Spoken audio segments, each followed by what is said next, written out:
Next person is coming to us all the way from Australia. Her name is Dr. Crystal Abidin, and she will speak about the influencer industry in the Nordic and beyond, cultures, regulations, and international trends. And I hope we have the technique with us now so we can make this work. Thank you.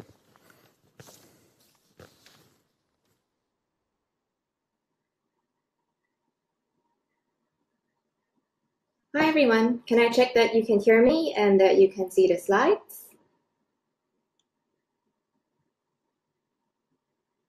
Yes, we can hear you. Thank you so much. I'm Dr. Crystal Abidin. Thank you for having me live from Australia, and thanks for accommodating me in English as well. Handelsrådet very kindly sponsored and supported the work that I did in Sweden a couple of years ago, focusing on looking at the influencer industry in the Nordic countries. This is an area of work that I've been studying since 2008, at first studying in the Asia-Pacific region before I moved into the Nordic region. So today I hope to share a little bit of my work with you. You will see on screen right now a few of the books that I've published recently, covering internet celebrity and influencer cultures around the world. Today, I'm going to be dividing my talk into 3 parts. Firstly, introducing what my research is about. Secondly, informing you about the types of influencers and the regulations in the Nordic influencer industry. And finally, in part 3, you will get a choice to choose between 2 options on what you would like to find out more about in the Asia-Pacific region. On the one hand, we have the rise of live video as an influencing technique. And on the other hand, we have the use of Instagram stories that was especially popular, especially during COVID-19. So let me continue. Most of my research has focused on this idea of internet celebrity. Now, you may recognize quite a few of these people here on screen. They are memes, popular online celebrities, influencers from around the world on all sorts of platforms such as YouTube, Twitter, Facebook, Vine, and the like. My method of studying influencers as an anthropologist is with them under the conditions that they work. This means that if they're online, I spend quite a systematic and extended period of time hanging out with them online to find out what they do. But I also have the opportunity to meet them in the flesh, as you can see in the slides, following them to events, to award shows, to find out how they work with clients, and even to find out how they work with their followers in the flesh. So this allows me to understand how influencers operate on an everyday basis to make content for us online. Now, in the Nordic region, I'll be showing you a little bit of my research specific to Sweden.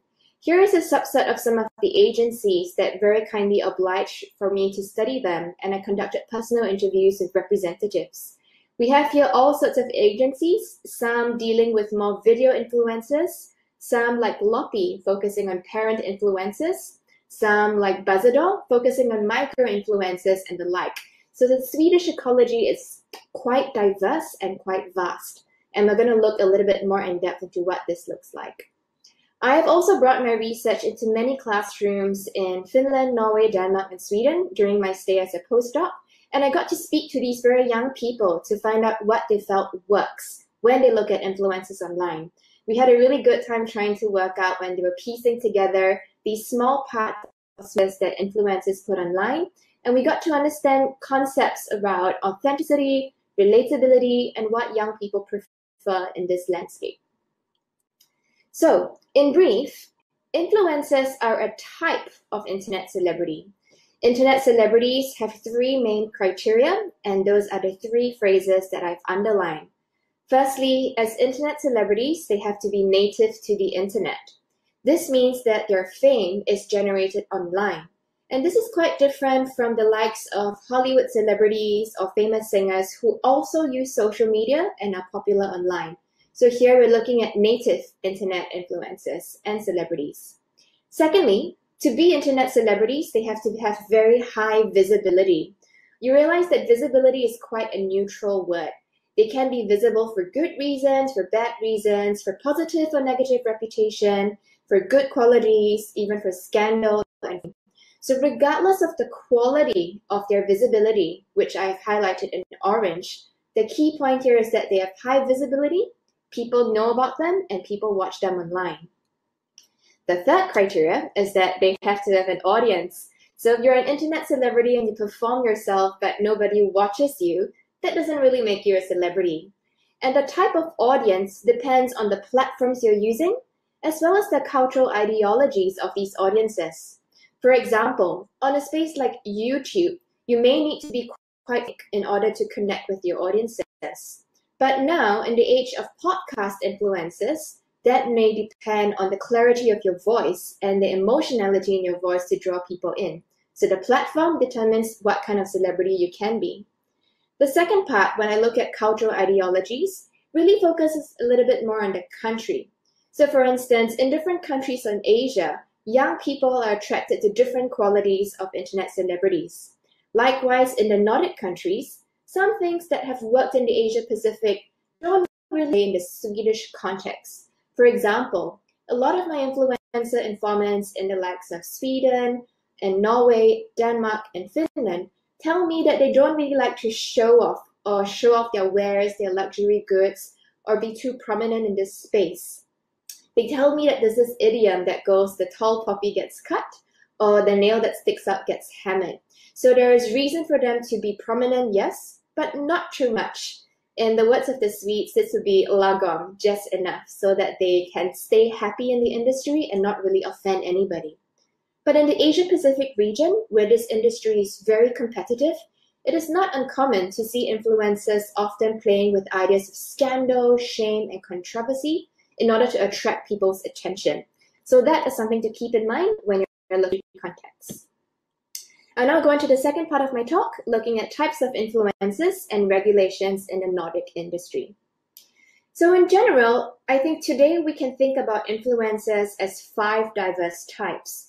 If you are speaking to a normal person who has no background in this industry, most of the time when you say influencer, they're going to be thinking about the most popular people. These are the internet celebrities who are usually positive reputation, long-term, try to make their fame into something monetizable. In the Nordic countries, because of the size of each country and the population on each platform, we have to scale the number of followers for who is considered a mega, macro, micro, or nano influencer.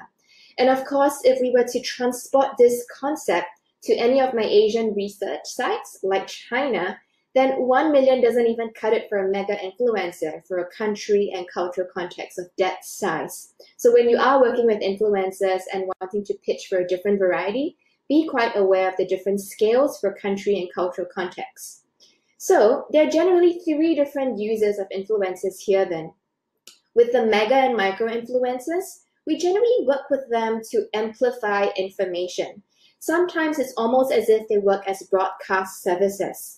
For example, during COVID-19, many health agencies and government bodies partnered with influencers to promote correct and healthy social distancing practices, as well as health practices, in order to encourage young people to be safe and to apply new norms.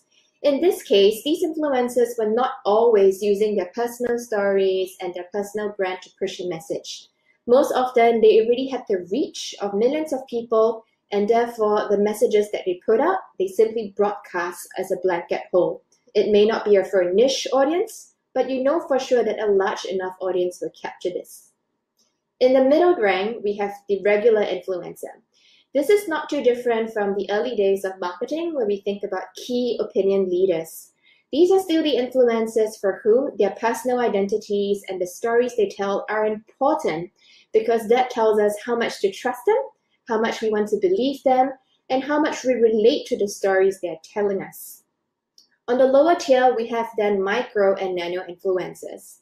Now, these influencers usually are networks of people.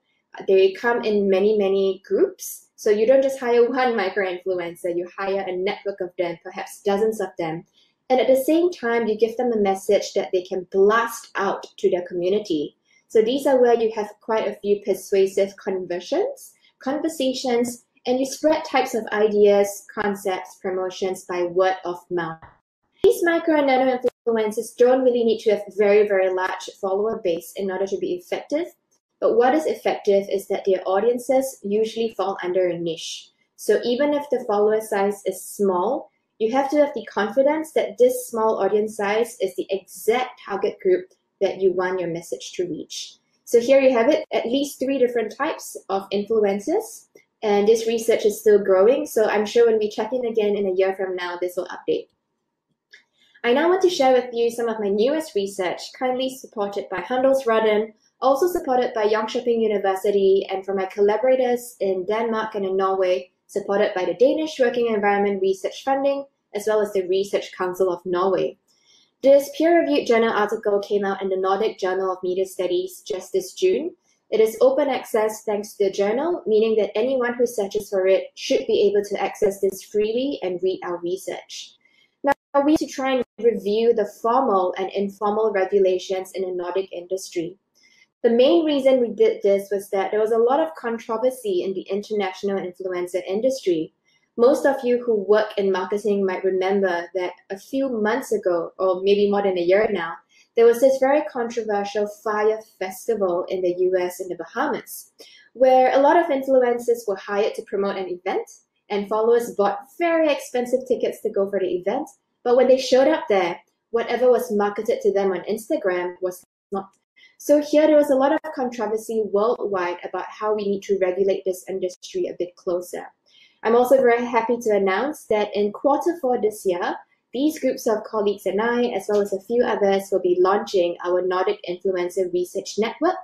It is a network of scholars who have dedicated our time and expertise to studying influencers, internet celebrities, content creators, and the like in the Nordic region. So please do keep in touch if you'd like to find out more about that. But I'll now dive into what we did in our research and what we found. With our methodology, we systematically reviewed the laws, guidelines, and best practices through publicly available documents from governments and industries, both in the Nordic languages and in English. You will realize that I differentiate laws, guidelines, and best practices. The reason for this is that laws can be implemented, and there is usually some sort of penalty if you don't keep to them.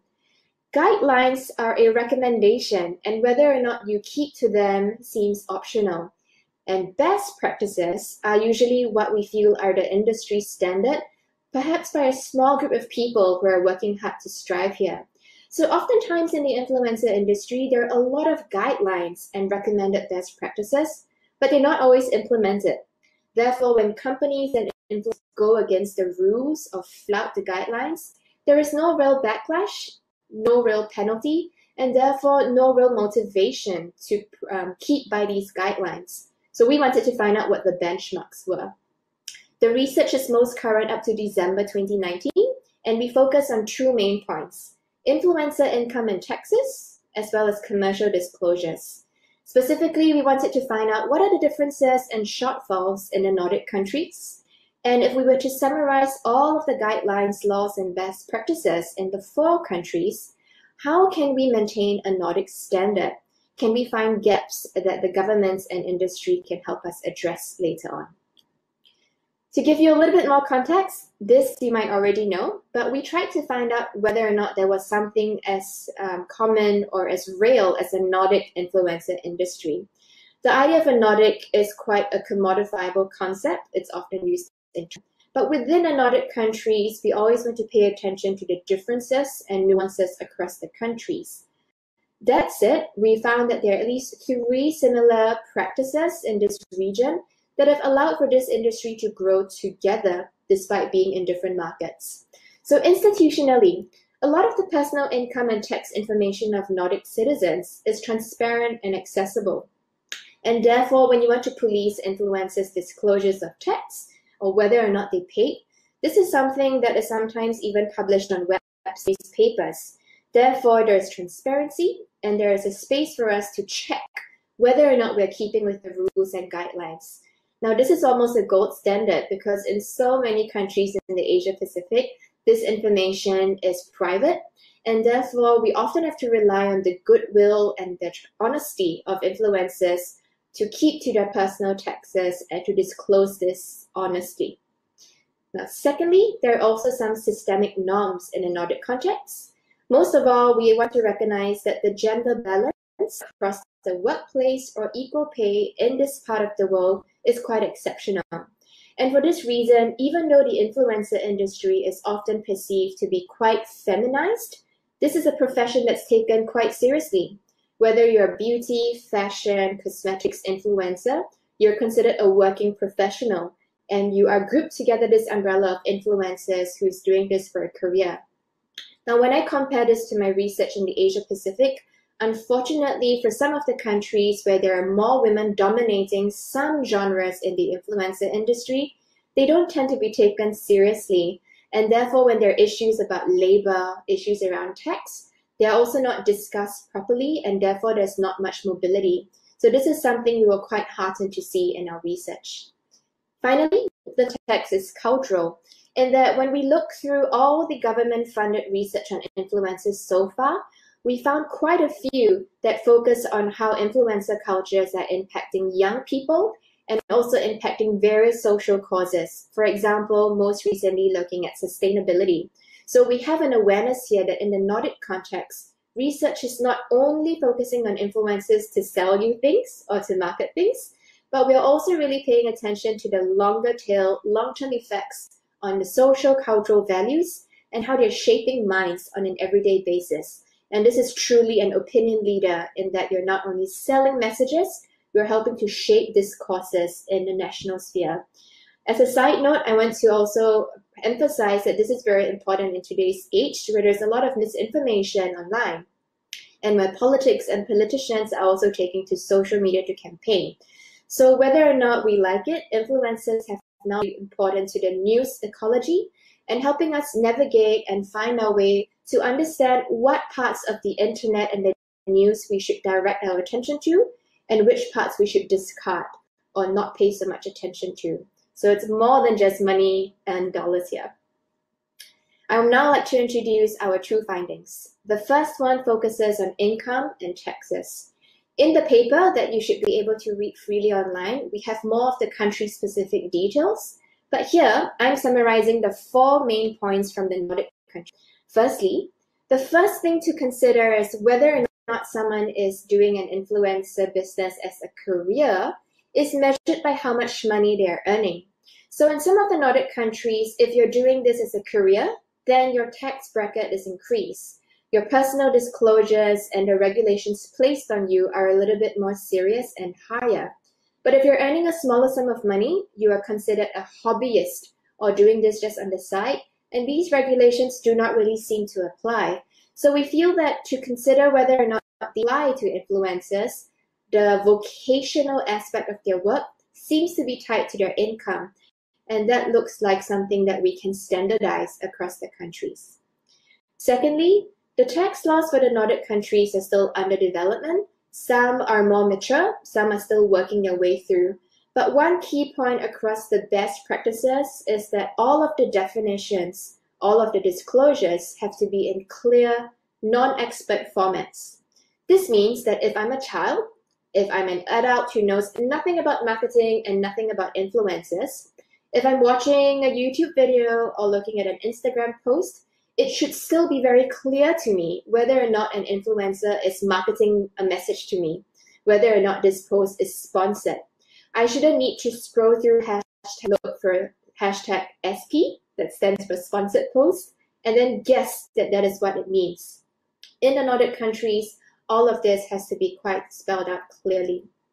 Number 3, non-monetary gifts must also be disclosed in tax claims. So we do see the rise of companies who are now giving influencers free goods, believing that they don't need to pay them and therefore they don't need to pay taxes. But be aware that this is also part of the tax claims for best standards in the Nordic industry. And finally, we have found that there are a lot of intermediate industry organizations that are helping influencers understand the government regulations and the best practices.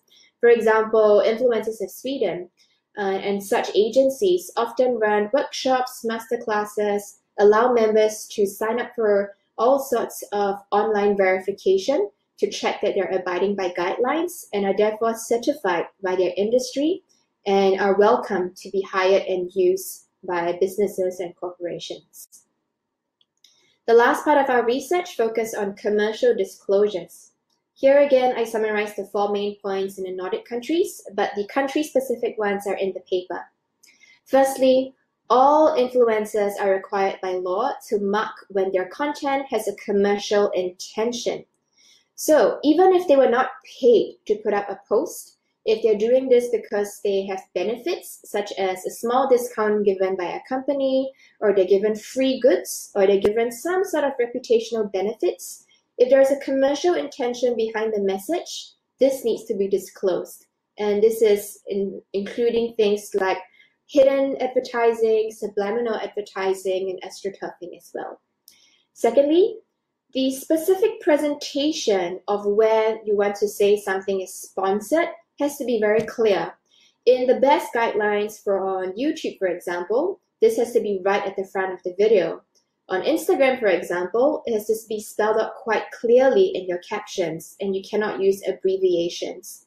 So there are also aesthetic guidelines for where in your post this needs to be in order for this to be very clear for your audiences. Thirdly, the network of Nordic stakeholders, influencers, advertisers, agencies, and the ombudsman that I talked about earlier, they all seem to come together and share this responsibility for keeping best practices. So if there's any time a scandal, if a company doesn't abide by the guidelines, it is not solely their fault. The influencers and the agencies also have a part to play. Last but not least, this is research we're still working on. Even though there are these best practices and guidelines, not all of them are strictly enforced yet. So some influencers and companies, unfortunately, they're still skirting the regulations and but we recommend for them and for the agencies who are working with these guidelines to be more transparent in order for there to be a really good gold standard in the Nordic region. So in the last few minutes here, I would like to give you a teaser of some of the other cultures in the Asia-Pacific region. And perhaps, Magnus, you might want to choose. Would you like to find out more about live videos in the Asia-Pacific or about Instagram stories? Sorry. Crystal, I'm mostly interested in the Instagram stories, please. Sure, I'm very happy to go through that.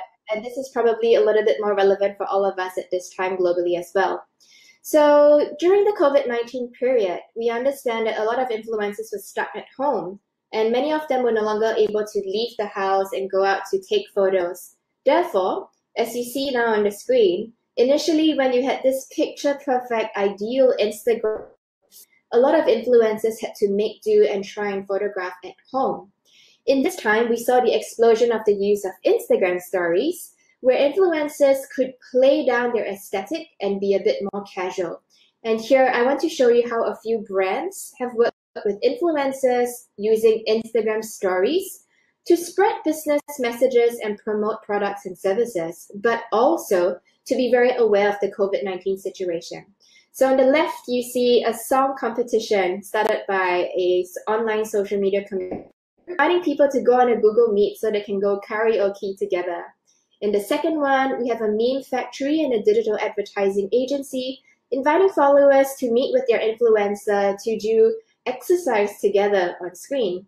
And in the third one, we see brands like Sennheiser hosting concerts at home by musician influencers in order to promote some of their goods, but also just to entertain people during that long time of lockdown that we experienced in the Asia-Pacific region. So here there's feelings of communion and effervescence where people could come together on Instagram stories. In my second example, I'm going to show you how some brands marketed branded content trying to fit their message into COVID-19. On the left, you see an influencer here who was selling hand sanitizer. Now, I'm not sure if this happened in the Nordic countries, but in the Asia-Pacific during the first wave of COVID from about December, hand sanitizers and disinfectant products were really scarce and difficult to find. And therefore, some influencers who had connections and small businesses overseas started to import these things and sell them to their followers at a small profit. So while they were still promoting their businesses, they were also promoting things like safe hand washing techniques and encouraging people to abide by this. So it didn't come across as if they were only interested in a profit. There was also that social message attached to them. Secondly, we see here a grocery delivery service, redmart.com, working with a few influencers who had put out videos These videos were put out in dialect, so it's non-English languages that are quite popular under the Chinese language in the Asia-Pacific region.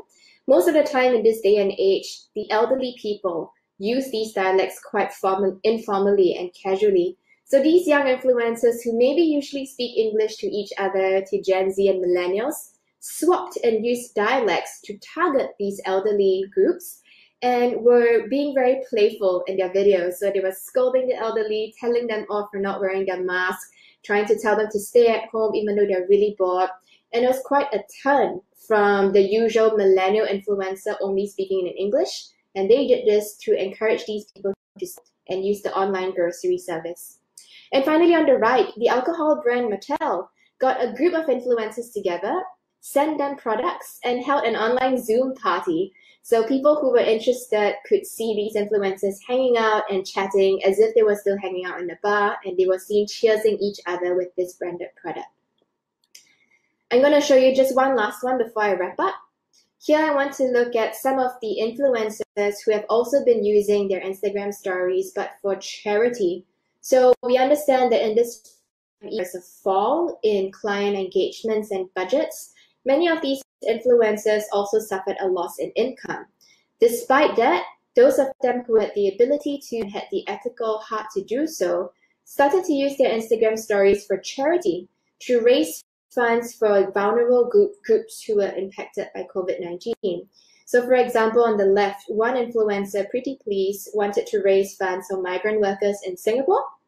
Secondly, another group of influencers, Muna Here's the Official, came together and put a line for people to also donate funds so that migrant workers in Singapore could have more resources to go through Ramadan. Ramadan is the Muslim religious New Year period, and unfortunately, even though this was a time where you go family visiting and go for festivities, it occurred during the lockdown period in Southeast Asia. So these influencers were trying to put resources together to send care packages. And lastly, we see here an entrepreneur, but also a citizen activist, Yinzo, who used his Instagram stories for quite some time in order to raise funds, resources, as well as a lot of these daily amenities and food items for minority and migrant workers who are also quarantining in their dormitories. So this was quite nice to see that these influencers were putting up contents not only because it benefited them financially, they were also now role modeling in the industry this charitable aspect of their leadership. And we could see that once a few of them did it, many others also came along, which was very encouraging. So thank you very much for keeping with me. In this closing slide, you have my details if you would like to reach me, and I'm very happy to hand the time over back to you. Thank you, Crystal. Very interesting to hear about the influencer industry. I must say I'm not an expert in it, but you are. So I'm going to ask you a few questions. Firstly, why do companies actually adopt influencer marketing? In the early days of the internet, with the dot-com period, most companies would try and set up a website, and that would be the way to attract people to their business. Some of them opened online shops, and that was a way to communicate with consumers. But in the age of internet saturation, where our attentions are split and so many things want us to focus on them, people are drawn to influencers. They are experts in science communication who manage to cut through all the white noise of the internet and deliver a specific in a very palatable way. Sometimes this means that they come across as being friendly and they build this online identity so that people are interested in listening to them. Sometimes they do this through humor, so people are entertained and then also listen to their message. But sometimes, as I said before, they engage in scandal and shame, and they use clickbait to attract our attention and then deliver a message. So regardless of any types of influencers and the brand models they use, brands who work with influencers are really trying to find a niche audience on this diverse and saturated internet space, and then redirect these viewers to become potential consumers or customers in their own portfolios. Yeah. So it sounds like you must be a bit careful with your brand, right? Because you have the ones which are nice, the ones which are humorous, and which ones are which are scandalous. So what do I have to think about when I do my marketing with influencers? What are the upsides? What are the pitfalls that I can fall into? From my research in the Nordic countries, and I've spoken to quite a few businesses who are wanting to think about influencers in their strategy, I think one of the pitfalls is that they always try to aim for the biggest influencer with the most followers or who has the most ads online. This may come across as if they're very experienced, and yes, they are. But at the same time, we also need to think about things like brand coherence. So if this influencer has marketed for 6 competing brands in a very short span of time, even if they're effective, how would that look like on your brand if you're just one of many competitors that they're advertising? As opposed to maybe working with a micro or nano influencer who you can groom and you can have that more solid brand loyal message. Other times, a lot of brands sometimes want to use only the biggest name influencers, and they are very expensive. So as an entry level, we can see already in the Nordic countries, the use of nano and micro influencers through small transactions to engage people, encourage them to make purchases, is also an equally valid move. It's not that if you use micro and nano that you don't have the budget and therefore you cannot afford a big name influencer. Remember in that earlier grid when we talk about the different types of influencers, they just have different functions and different roles. So there shouldn't be a stigma to using the nano and micro influencers today. Okay, interesting. And we talked about the Instagram stories, right, and how that has risen with COVID-19. What other changes has there been to the influencer marketing and the industry with COVID-19? Yeah, COVID-19 has really changed the influencer industry. A research paper of ours that came out last week surveyed Australia, China, Japan, and Korea, and we tried to find out how exactly influencers and businesses were impacted here. I'm hopeful that more of this research will also be coming up in Nordic countries. But the first thing that a lot of brands and influencers need to be mindful of is that during this time, as much as you want to push promotional messages, it's very important to have an ethical dimension in your business. So for example, some brands unfortunately were called out for price jacking during COVID-19. And even though they worked with influencers, a lot of clients and followers commented that they were not ethical in their business for trying to squeeze their consumers dry. Some other businesses who did good things during this time had pro bono events, fundraising events for vulnerable populations, or events that I talked about before, like the karaoke online or the exercise online. It may be a goodwill event that first attracts people to you, but in this climate where everyone is trying to push their message out, it's very easy also for young people to look at a brand and then question their ethics, question or not whether or not this is a brand that I want to put my money behind. And as we are looking at Gen Zs, especially in spaces like Vine, TikTok, and live streaming sites, these are young people who are quite conscious about the ethics and the politics of brands. So something to keep in mind. Absolutely, absolutely. You've been talking to a lot of influencers, right? And I'm a bit curious, how did they all start? If you disregard the ones which are the macro ones, which are quite, famous for other reasons perhaps, how do you start being an influencer? How did they all start it? The earliest influencers is in the Asia Pacific region in 2005. At that time, influencers were bloggers, if any of us remember these names. There was the likes of Open Diary, LiveJournal, Blogspot, and these were spaces of people just sharing their lives and talking about their everyday experiences. Some of these bloggers who attracted followers online started receiving a lot of queries. People would ask, oh, in this photo, where did you buy your dress from? In this event, how was that restaurant that you went to? You look so fit, what is your exercise regime?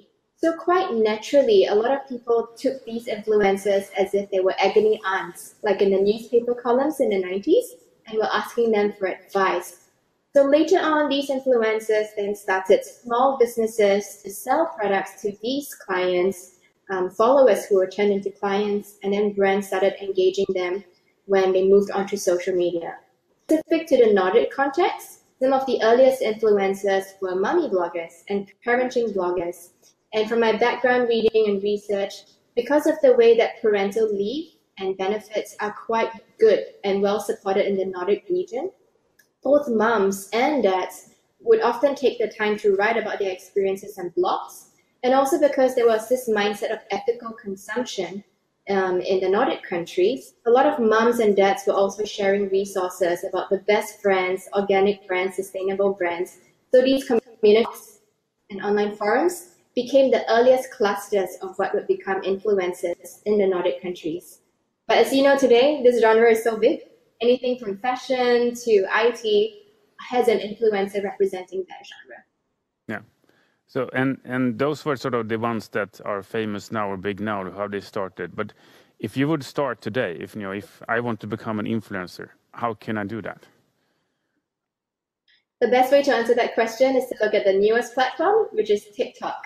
There are so many ways to become an influencer. There is not one formula. A lot of young people use humor.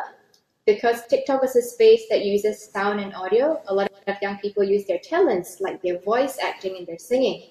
But because TikTok is a platform that's very populated by Gen Z, who are politically aware, people have also become influencers on TikTok for talking about current issues, for summarizing the news every day for young people on the app, for pushing for different social causes. You might be aware that Sweden's very own Greta, who pushed forth for the climate change movement and marches around young people, a lot of the young people who were attracted to the work that she was doing were also gathering on TikTok to encourage each other to promote the causes and to create social media content to encourage each other to push for government policy to change, to push for more mindful and sustainable consumption. So there are so many ways these days to become an influencer because the industry is so mature. I wouldn't say there is a one route to it. I would say if you do want to do this, the first thing to do would be to identify what genre you want to speak to, find out what the top tier influencers and then the lower tier influencers are doing, and then find out what you want to contribute in this space. Another very important thing to consider also is your personal sustainability. A lot of people who want to become influencers put in a lot of effort in the front part, but being an influencer requires continuous uploading of content, continuous production of good ideas, and this is really an everyday business, and a lot of people don't understand the labor that goes behind it. Okay, I think I will skip that career path actually. Thank you very much, Crystal. Thank you for having you here from all the way from Australia. Really appreciate that.